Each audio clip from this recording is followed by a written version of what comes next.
Kandidati për kryetar komune Valbon Limani, shoqëruar nga rinja e Aleancës Kombëtare për Integrim, ka mbajtur sot një aktivitet promovues në sheshin e qytetit, në kuadër të angazhimeve elektorale për zgjedhjet e ardhshme lokale.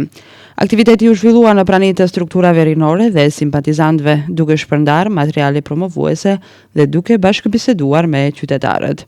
Valdet Gjaferi nga Aleanca Kombëtare për Integrim theksoi se qëllimi i aktivitetit ishte prezantimi i programit politik dhe vizioni për zhvillimin e Gostivarit në 4 vitet e ardhshme. Atëherë sot bashkë me kandidatin e Aleancës Kombëtare për Integrim, doktorin Valbon Limani, jemi këtu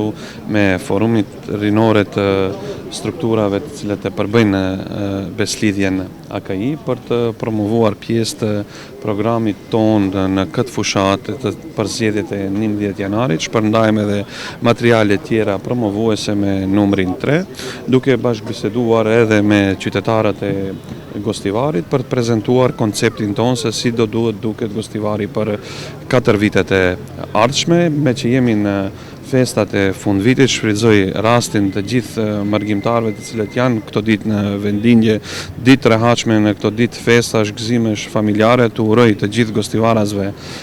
festat e fundvitit, vitin e ri dhe me mbarësi të mbarë ta fillojmë vitin e ardhshëm që me 11 janar të festojmë fitoren tonë të kandidatit Valbon Limani, duke i ftuar që të rrethojnë numrin 3. Ai shtoi se ditët e kampanjës i kanë shfrytzuar për takime me qytetarët e në këmbim kanë marrë pozitivitet e mbështetje, shprehet Mesqeras Gjaferi. Këtu në qendër qytetit, në lagjet e ndryshme të qytetit, por këto ditë me fillimin e fushatës, me fillimin e kampanjës, kemi vizituar edhe shumë vendbanime dhe fshatra të Gostivarit dhe ka një reflektim jashtëzakonisht pozitiv. Pritjet e njerëzve në raport me